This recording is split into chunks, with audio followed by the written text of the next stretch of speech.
नमस्कार, मैं हूं रितेश मिश्र। पुरवैया क्राइम स्पेशल में आज बात होगी बिखर रहे बचपन के बारे में। बात होगी एक अस्पताल की जहां सीसीटीवी कैमरे ने मचा दिया है हड़कंप। आपको दिखाएंगे कि कहां जमीन की जारी है जंग। बात होगी दुमका में मिली लाश की और चलते चलते दिखाएंगे सीसीटीवी कैमरे में कैद चोरी की तस्वीरें भी। तो चलिए शुरू करते हैं पुरवैया क्राइम स्पेशल।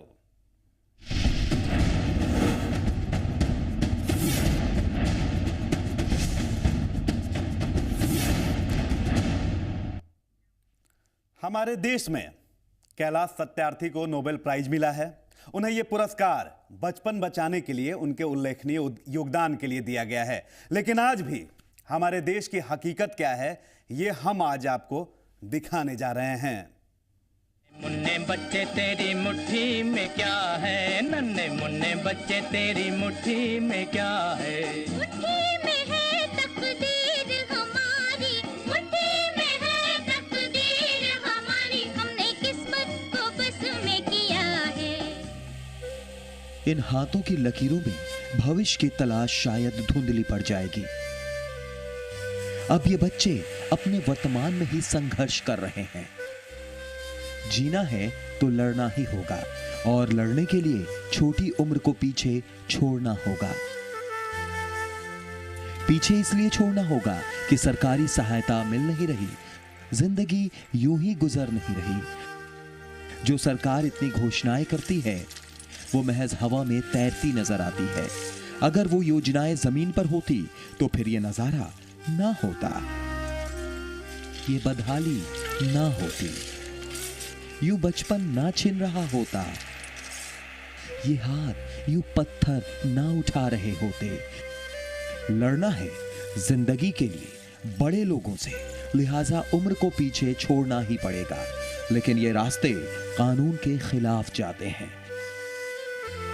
फिर क्या करें साहब, जीना भी तो मजबूरी है। पढ़ते भी हैं लेकिन महंगाई से लड़ने के लिए पैसे भी तो चाहिए। पैसे बिना मजदूरी के नहीं आते, लिहाजा पत्थर उठाते हैं। क्या करते हो यार? कहाँ पर गए? रेल लाइन पर। कितने दिन से? 2 दिन काला यार आज। कितना पैसा मिलता है? 150 रुपया डेली। पढ़ाई लिखाई भी करते हो? पढ़ाई लिखाई कौन क्लास में? 6 में। पढ़ने का इच्छा नहीं करता है? ऐसा करता है तो हम लोग गरीब आदमी है ना, 2 दिन कर लेता है, फिर पढ़ाई का पैसा हो जाता है। काम धंधा करने शरीर हाथ दर्द नहीं होता है? दिक्कत होता है ना? दिक्कत तो होता है भाई, हम लोग गरीब आदमी है ना, इसलिए 2 दिन कर लेता, पढ़ लेगा, पैसा हो जाता है, खाता कलम का वही चीज का। सरकार से कोई मदद मिलता है? सरकार से कोई मदद किसी तरीके से? सरकार से कोई मदद नहीं मिलता। खाना पीने का, जो अनाज का, जो राशन का, जो राशन कार्ड वगैरह कुछ नहीं मिला है? राशन कार्ड हम लोग का नहीं मिला, अभी आधार कार्ड बनने वाला है। आधार कार्ड राशन कार्ड से सामान नहीं मिलता है? राशन कार्ड हम लोग को नहीं है। यह नजारा किशनगंज का है। भारतीय रेल का काम हो रहा है। जिस रेलवे की किस्मत मोदी सरकार बदलने की कवायद कर रही है, उसी रेलवे के लिए मजदूरी कर ये बच्चे अपनी किस्मत बदलने में लगे हैं। जिनके कंधों पर हमारे देश का भविष्य टिका है, आज वो पत्थर तोड़ रहे हैं। चिलचिलाती धूप में 10 से 12 साल के 3 बच्चे पत्थर तोड़ने में लगे हैं। जिन हाथों में कलम होनी चाहिए, उन हाथों ने आज पत्थर थाम रखा है। इस देश के लिए गरीबी भी जिम्मेदार है ना, जिससे हमारे मासूम बच्चे जो है कि काम करने के लिए विवश है। इनके लिए कोई इस तरह का व्यवस्था नहीं है। चाहे कोई भी सरकार हो, अगर उनको अच्छी व्यवस्था दी जाए, पढ़ाई लिखाई के प्रति जागरूक किया जाए, उनके माँ बाप को इसके प्रति जागरूक किया जाए, उनके आर्थिक स्थिति को सुदृढ़ किया जाए, तब हो सकता है कि इस तरह का जो है कि इससे वंचित हो बाल बच्चे काम करने। अगर माँ बाप मजबूत होंगे तो कोई माँ बाप ये नहीं चाहेगा कि हम अपने बच्चे को बचपन की उम्र में काम करने के लिए भेजें। यहाँ रेलवे ट्रैक पर पत्थर चढ़ाने का काम किया जा रहा है। नन्हे हाथ भी इसी काम में लगे हैं। इसके बदले इन बच्चों को 100 रुपए रोज मेहनताना दिया जाता है। बच्चों की गरीबी और पालन पोषण ऐसा कि इन्हें तो अपनी उम्र भी नहीं पता।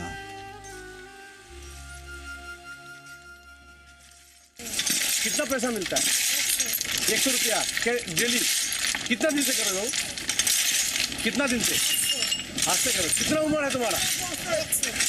उम्र कितना है? कौन क्लास में पढ़ते हो? कौन क्लास में पढ़ते हो? 3 क्लास में। तो स्कूल नहीं गए क्या? गिट्टी साहब। तो धूप लगता है? गर्मी धूप नहीं लग रहा है? लगता है? दिक्कत होता है? ये बच्चे पढ़ते भी हैं, स्कूल भी जाते हैं, लेकिन इन्हें इसके लिए पैसे भी चाहिए। आपको याद होगा कि पैसे किसी पेड़ की शाख पर नहीं उगते। तो ये बच्चे चले आए उसी रेलवे के पास जहां ट्रेनें देर से ही सही लोगों को मंजिल तक पहुंचाती तो हैं। लिहाजा ये बच्चे भी पैसे की तलाश में यहां चले आए। छोटा बच्चा काम कर रहा है, कितना उम्र है उसका? गरीब है तो क्या करेगा सर? हाँ? गरीब है तो क्या करेंगे? क्या उम्र है उसका? उम्र कितना होगा? 10 साल होगा। 10 साल होगा? 10 साल हो जाएगा। 10 साल हो जाएगा। कितना दिन से कर रहा है? अभी तो 2 रोज टाने हैं, 2 रोज बोला है। कितना मजदूरी मिलता है उसको? तो लेबर सबको देते हैं 200 रुपया, उसको 100 रुपया देते हैं। तो बच्चा से काम कराना कितना बड़ा अपराध है? हाँ, ये तो मालूम है। तब फिर तो बोला हम क्या बोलेंगे, हम थोड़ी मालिक हैं। पैसा तो कौन दे रहा है? ठेकेदार दे रहा है। जी मीडिया संवाददाता की नजर इन बच्चों पर पड़ी। संवाददाता ने चाइल्ड हेल्पलाइन को इस बारे में जानकारी दी।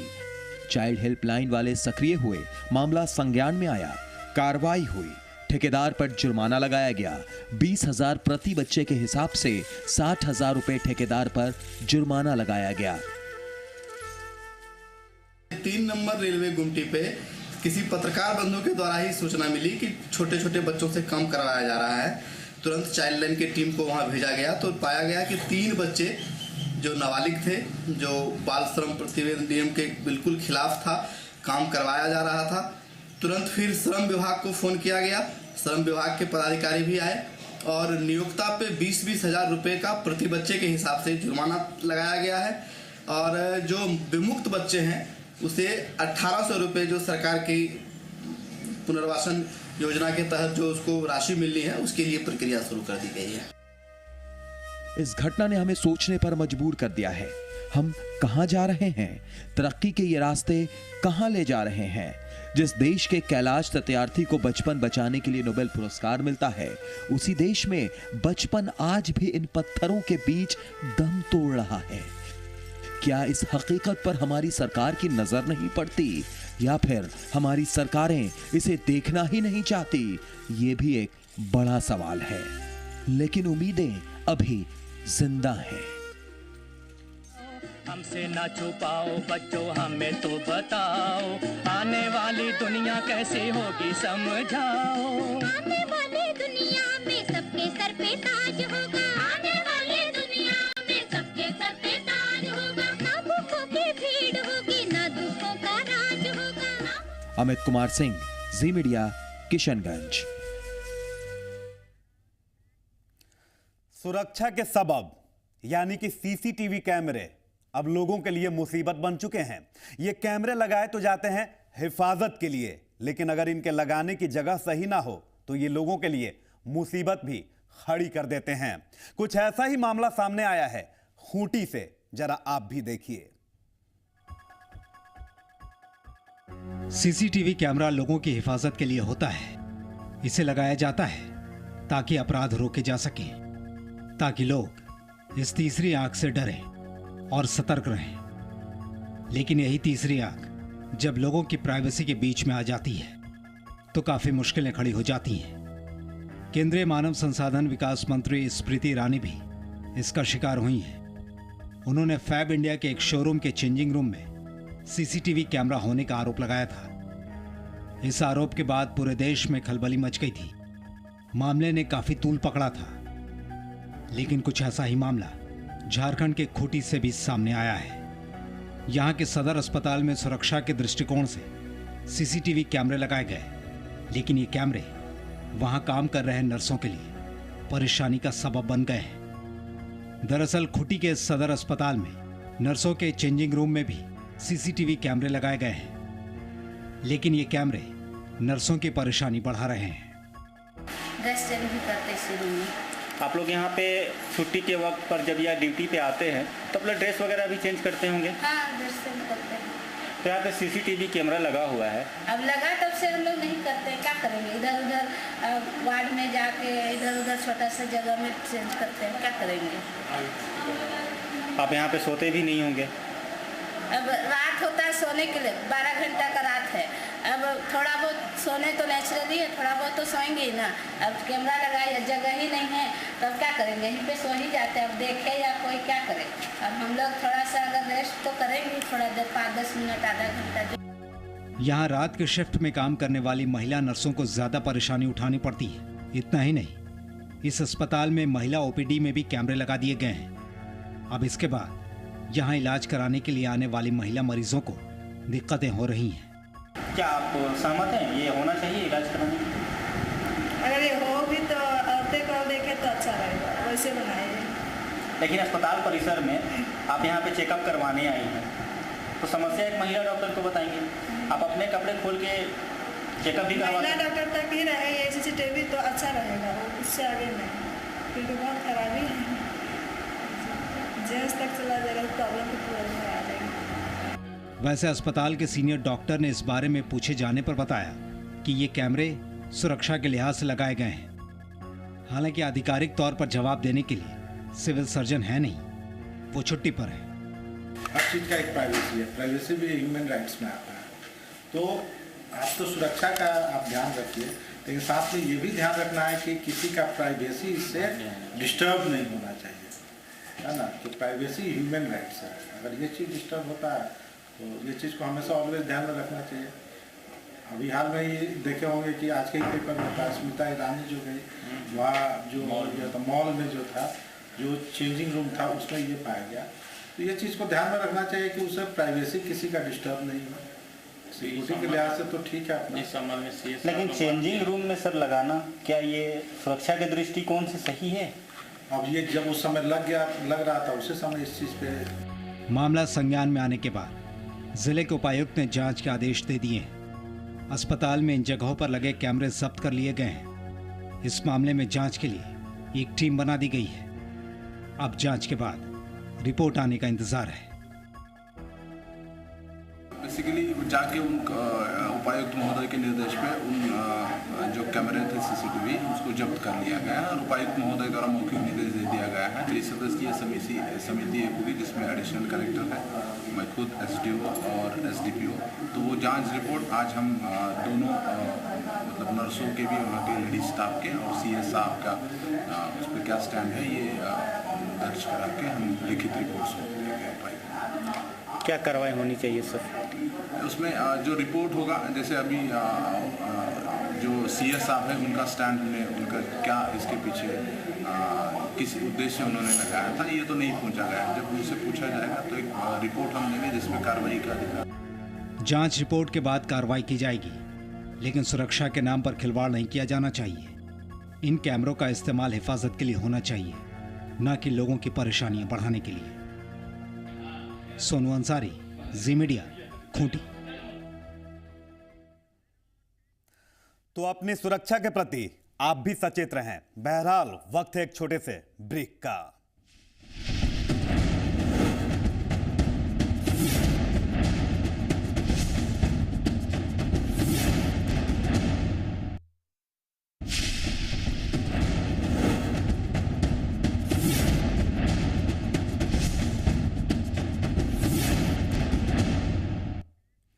ब्रेक के बाद पुरवैया क्राइम स्पेशल में स्वागत है आपका।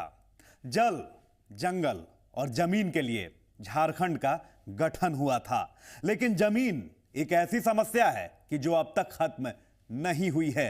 ताजा मामला सामने आया है जिसमें दबंगों पर जमीन को कब्जाने का आरोप लगाया गया है। डर का माहौल ऐसा है कि लोग रात को अपने घरों में सो नहीं पा रहे।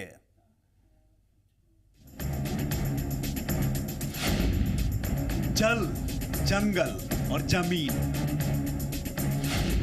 जारी है जमीन के नाम पर दबंगई का खेल। दबंगों पर है जमीन कब्जाने की कोशिश का आरोप। बातें नहीं मानने पर गंभीर परिणाम भुगतने की चेतावनी। फरियाद लेकर एसपी के पास पहुंची महिलाएं। ये महिलाएं दबंगों के कहर से परेशान हैं। ये महिलाएं गुहार लगा रही हैं। जिस राज्य का गठन ही जल, जंगल और जमीन के नाम पर हुआ था, आज भी उस राज्य की मुसीबतें कम नहीं हो रही हैं।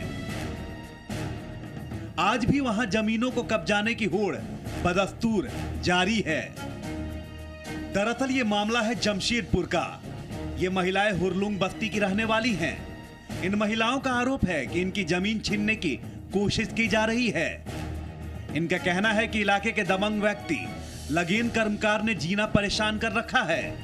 वो इन पर लगातार दबाव डालता है कि अपनी जमीनें बेच दो, और ऐसा नहीं करने पर गंभीर परिणाम भुगतने तक की धमकी देता है लगीन कर्मकार। को मारपीट करके कल हम रात भर नहीं सोए हैं। बोल रहा कि उन लोग क्या चाहते हैं? खगेन क्या चाहता है? लगन छोड़ा थोड़ा बाद में मारपीट करता है। वो बोल रहा कि थोड़ा सा जमीन हम लोग का बच्चा हुआ बिहार सरकार का जमीन बेच रहा है। बोल रहा इधर से रास्ता दो, हम लोग को 2 लाख पैसा दे रहा था। बोल रहा 2 लाख दे रहे हैं, इधर से जमीन दो, हम लोग को काहे देंगे। मंजरा वाला बेटा आया, तरवाल लेके नगन उगन सब पूरा पाइप जो होता है लोहा वाला पाइप और डंडा लेके आया, पूरा घर से घसीट के निकाला तरवाल लेके, और दरवाजे भी तोड़ दिया। पर वहीं पर मारने लगा। जब हम लोग छुड़ाने गए, मेरा माँ घर में नहीं थी, पैसा लाने गई थी। भाई, बड़ा भाई, हम और भाभी तो बर्तन धो रहे थे। भैया को मारा दिन से सर नगन जब से हम लोग का ऊपर के जमीन का लिया है। मेरा पापा भी गायब है, और नगन हर बार यही बोलता है कि तेरे पापा को जैसे गायब किया है, तुम लोग को दोनों बेटा को मारेंगे, वैसे ही मारेंगे जैसा तेरे पापा को किए हैं। अब ये महिलाएं अपनी गुहार को लेकर जिले के एसपी के पास पहुंची हैं। इन लोगों ने एसपी से अपनी रक्षा की गुहार लगाई है। आरोप है कि दबंग का शिकार होकर कई लोग घायल भी हो चुके हैं। लेकिन अब देखना है कि पुलिस इनके आरोपों पर कहां तक कार्रवाई करती है। मुकेश मिश्र, जी मीडिया, जमशेदपुर। जो लाश मिली थी वो एक महिला की थी। वो लाश जंगल में मिलती है, लेकिन उस लाश की पहचान नहीं हो पाती। आखिर क्या है उस लाश की पहेली और किसकी है वो लाश?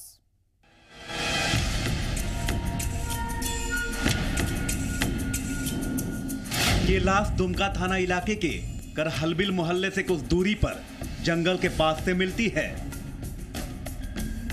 दरअसल ये एक महिला की लाश है। पुलिस को ये लाश नग्न अवस्था में बरामद होती है, लेकिन जब इस लाश का मुआयना किया गया तो पता चलता है कि इसके शरीर पर चोटों के निशान हैं। इस महिला के चेहरे को बुरी तरह से खराब कर दिया गया है। ऐसा लग रहा है कि किसी ने इस महिला की हत्या कर उसकी लाश को यहां फेंक दिया है। पुलिस अभी तक इस लाश की पहचान नहीं कर सकी है। करहलबिल गांव के समीप नीम टोला कहलाता है। नीम टोला से समीप में ही पलास का जंगल है। वहाँ एक क्षत विक्षत अवस्था में एक महिला की लाश पाई गई है। महिला का पहचान स्थापित नहीं हो पाया है।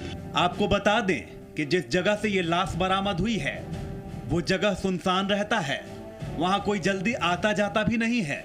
लिहाजा इस जगह का हत्यारे ने फायदा उठाने की पुरजोर कोशिश की है। इस महिला की पहचान के लिए पुलिस ने आसपास के थानों को भी जानकारी भेज दी है। पुलिस को महिला की हत्या किए जाने का शक है, और शक ये भी है कि इस महिला के साथ रेप करने के बाद उसकी हत्या कर दी गई है। पुलिस हर पहलू से इस मामले की जांच कर रही है। महिला के बदन के सीने पर स्टैबिंग किया हुआ था, प्लस गले में भी साड़ी लपेटा हुआ था, और दांत जीभ निकला हुआ, दांतों के बीच में दबा हुआ था, तो जिससे लगता है कि उसका गला घोटकर हत्या की गई है। घटनास्थल पर खून का एक कतरा भी नहीं था, जिससे ये स्पष्ट होता है कि कहीं हत्या करके लाश को वहाँ छुपाने के उद्देश्य से फेंका गया है।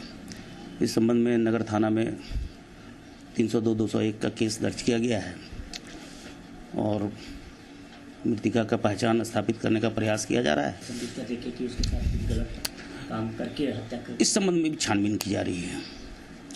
इस संबंध में छानबीन की जा रही है। कहीं इस प्रकार का जो आंख से देखने से कहीं कुछ पाया नहीं गया है, फिर भी सब बिंदु पर भी छानबीन की जा रही है। बहरहाल जब तक महिला की पहचान नहीं हो जाती तब तक कुछ भी कहना बड़ा ही मुश्किल है।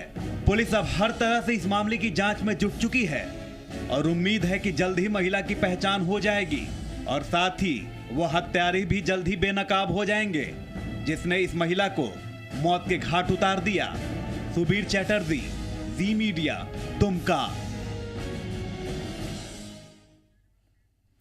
और यहां वक्त हो चला है एक और छोटे से ब्रेक का।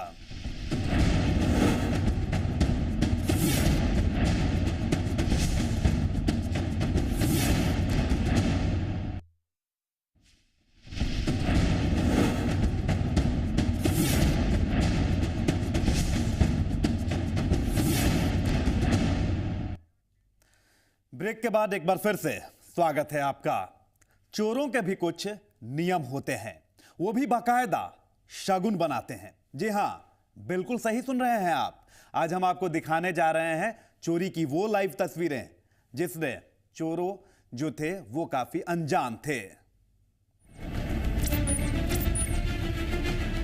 चोरों के भी उसूल होते हैं। आज हम आपको दिखाएंगे कि कैसे चोरी करने के पहले चोर अपना शगुन बनाते हैं। ये देखिए, ये चोर चोरी करने एक मेडिकल दुकान में पहुंचा है, लेकिन चोरी की शुरुआत करने से पहले ये चोर अपना शगुन बना रहा है। आप देख रहे हैं, ये चोर पहले प्रणाम कर रहा है इस दुकान की चाबियों के गुच्छे को, ताकि इस चोरी में सफल रहे। आप एक बार फिर से इस तस्वीर को देख लें।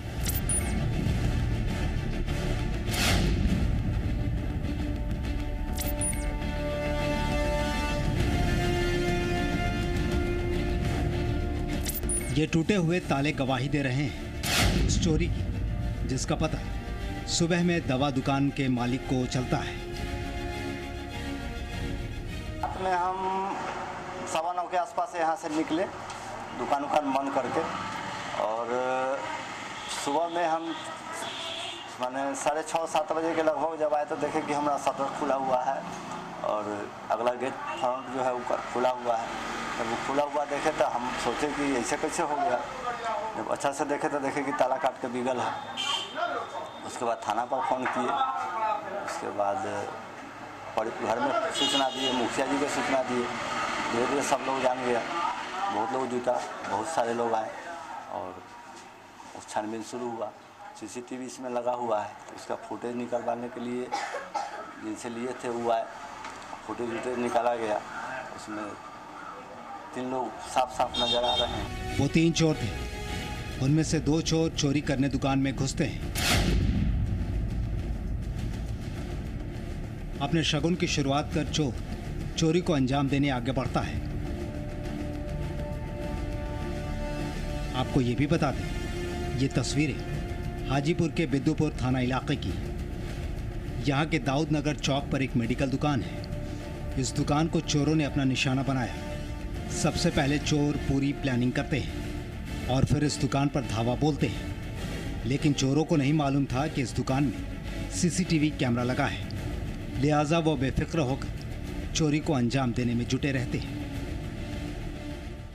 उसमें क्या किया कि अंदर से सबसे पहले लॉक काटा और लॉक काट के अंदर चला आया। अंदर आके एक आदमी उसमें से निकला, छरप मतलब उसमें से छरप के अंदर चला आया और गला यहाँ खुल था, इसमें चाबी रखा रहता है। चाबियाँ खोल लिया, पैसा था निकाला, माथा में सटाया तो देखने की जगह फुटेज में है और सटा के बस निकाल के देते गया। फिर धीरे धीरे उधर गया, उधर जाके वहाँ भी पैसा वो गला है, वहाँ से भी पैसा वैसा लिया। आप सीसीटीवी में कैद फुटेज में देख रहे हैं कि एक चोर ने अपनी पीठ पर बोरी टांग रखी है और दूसरा चोर बड़े आराम से अंदर जाता है। अंदर जाने से पहले वो फ़ोन पर किसी से बात करता है, शायद कोई दिशा निर्देश ले रहा हो या फिर कुछ बता रहा हो, ये तो चोर ही जाने। लेकिन इस चोर की सारी हरकतें सीसीटीवी कैमरे में कैद हो जाती हैं। अब पुलिस इस सीसीटीवी फुटेज को खंगालने में जुटी है। वो इन चोरों की पहचान में जुटी है, हालांकि दुकानदार इन चोरों की पहचान नहीं कर पाए। पहचान में अब रोज हम लोग जो गांव के लोग को देखते हैं उसमें पहचान वाला नहीं है कोई, लेकिन उसके बाद फ़ोन से भी बात किया। अंदर ताला काटने के बाद आया, फ़ोन से बात किया। अब कहाँ किया, 3 लोग को साफ साफ फुटेज में नज़र आ रहा है, लेकिन बाहर भी 1-2 लोग होगा तभी ना फ़ोन किया। कैमरे में कैद इस चोरी को देखने के बाद जल्द ही चोर पुलिस की गिरफ्त में होंगे। अब देखना है कि चोरों का शगुन काम करता है या फिर पुलिस की मेहनत और जांच। विकास आनंद, हाजीपुर, जी मीडिया। तो ये था चोरों का शगुन। जुर्म की दुनिया की खबरों में आज बस इतना ही। कल फिर होगी मुलाकात। तब तक आप रहिए सावधान और बाखबर, क्योंकि जुर्म कभी भी हो सकता है और कहीं भी हो सकता है। दीजिए इजाजत। नमस्कार।